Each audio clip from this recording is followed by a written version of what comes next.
Olá a todos, tudo bem? Hoje irei tecer alguns comentários sobre a unidade 2 e 3, pelo motivo que os temas estão inteiramente relacionados, ok? Então, seguindo. A contabilidade, ela utiliza alguns métodos para o seu registro e controle financeiro e econômico. Nós temos o livro diário, que é utilizado pela contabilidade, e temos também o controle feito pelo livro razão. O livro razão, ele pauta na utilização desse razonete, que vocês estão vendo no formato de T, para efetuar o controle.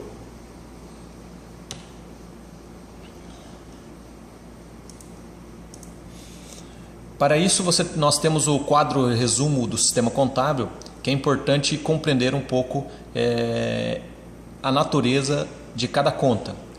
A partir do momento que você identifica a natureza e quais contas estão relacionadas na operação, no fato contábil, você olha para esse quadro e faz a reflexão e o lançamento no razonete. Por exemplo, se você tiver que lançar um determinado valor no caixa, para efetuar o aumento dessa conta caixa, você lança sempre a débito. Se você estiver fazendo um pagamento de onde sai dinheiro do caixa e você quer diminuir o seu saldo, você faz o lançamento do crédito, no crédito. Okay? Isso por convenção foi definido e é utilizado até hoje.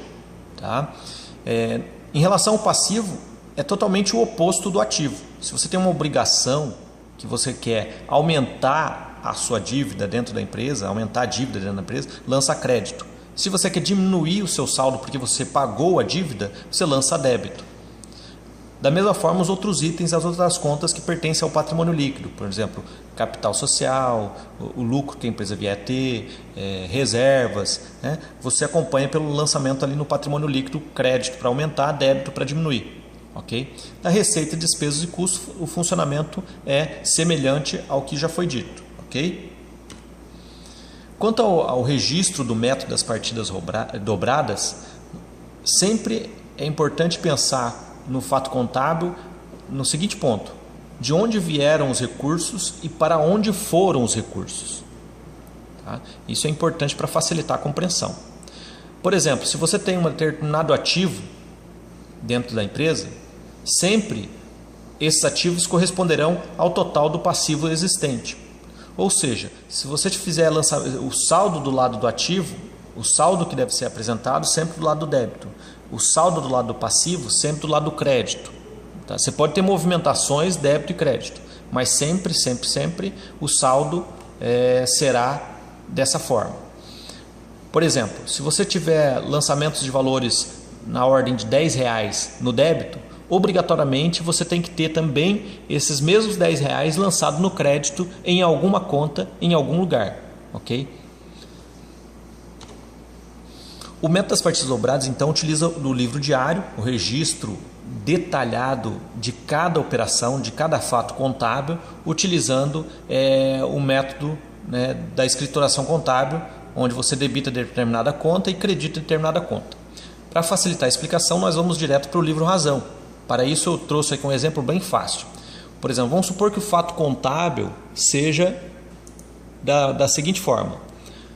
No dia 1º de março foi realizada uma compra a prazo de 100 unidades de mercadorias para revenda no valor de R$6.000. Então nós temos um fato contábil aqui. As contas relacionadas são mercadorias, que já foi dito aqui, mercadorias, e toda compra a prazo referente a mercadorias será chamado de fornecedor, que representa uma obrigação, portanto representa um passivo. Ok? Como foram comprados R$6.000 de mercadorias, nós vamos lançar aqui no razonete. Então, para isso, você utiliza aquela tabela anterior que foi demonstrado. Para aumentar a conta mercadorias, a empresa está comprando, certo? Então, para aumentar a conta mercadorias, eu vou lançar aqui saldo a débito, lançar a débito R$6.000, tá? R$6.000. E vou lançar, como foi feita a compra a prazo, a empresa não pagou, não sai dinheiro nem do caixa nem do banco. Porém, gera uma obrigação com o fornecedor. Então eu vou lançar aqui no crédito R$6.000. R$6.000, ok? Esse seria o primeiro fato contábil.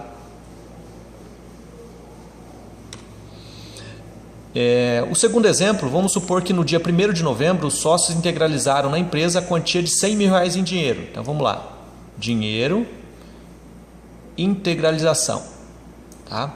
Então dinheiro é representado pela figura do caixa. Os sócios integralizaram para dentro da empresa, então doaram dinheiro para a empresa. Então a empresa passou a ter no seu caixa R$100.000, né? R$100.000. Então vamos lançar aqui. R$100.000.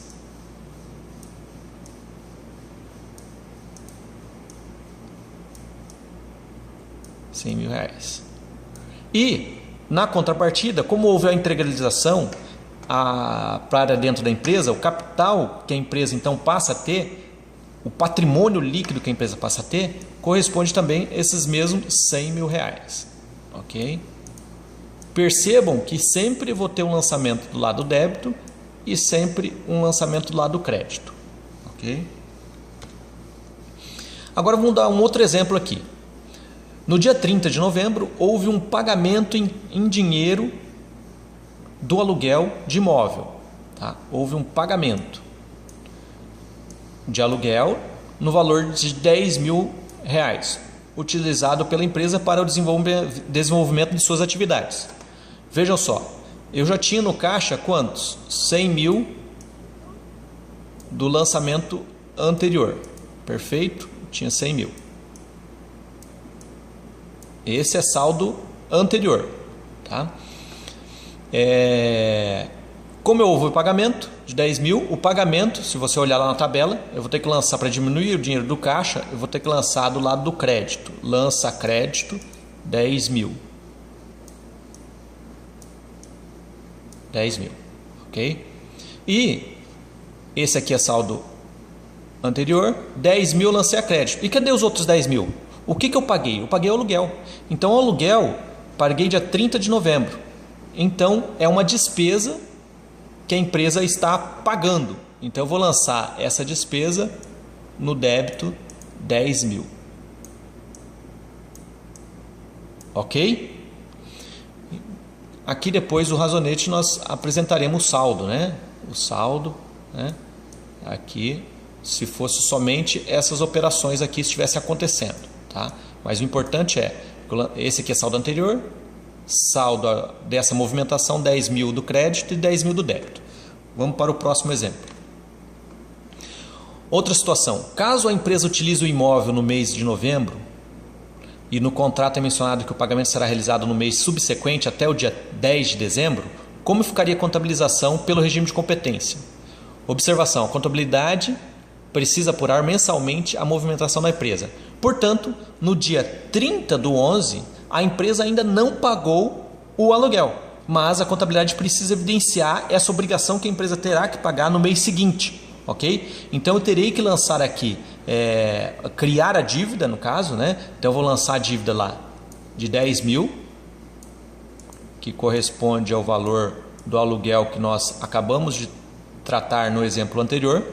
E como a contabilização das empresas com fins lucrativos é pelo regime de competência, com base no fato gerador, então esses 10.000 pertencem ao que mês? Ao mês de novembro, é o aluguel do mês de novembro. Então eu crio a despesa desse período.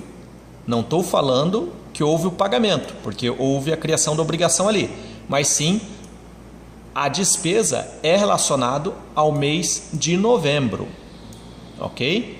Então está aqui, lançamento a crédito, lançamento a débito, pelo regime de competência. Independente do pagamento ou do recebimento, é feito o registro da contabilidade. Um exemplo hipotético de como que ficaria a exposição do saldo das contas dos razonetes. Por exemplo, quando você vai elaborar o balancete de verificação, você relaciona aqui todas as contas que a empresa tem e que apresenta saldo.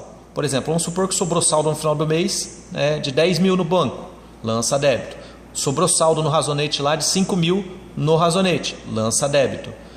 Sobrou saldo na conta fornecedor, como é uma obrigação, como é passivo, o saldo é apresentado do lado do crédito. E o capital social, vamos supor que é de 10 mil também do lado do crédito. Percebam que o total, a soma dos débitos, 15 mil, deve ser igual à soma dos créditos, que também é 15 mil. Ok?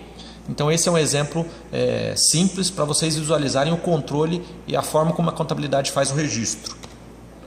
Bons estudos a todos. Até breve.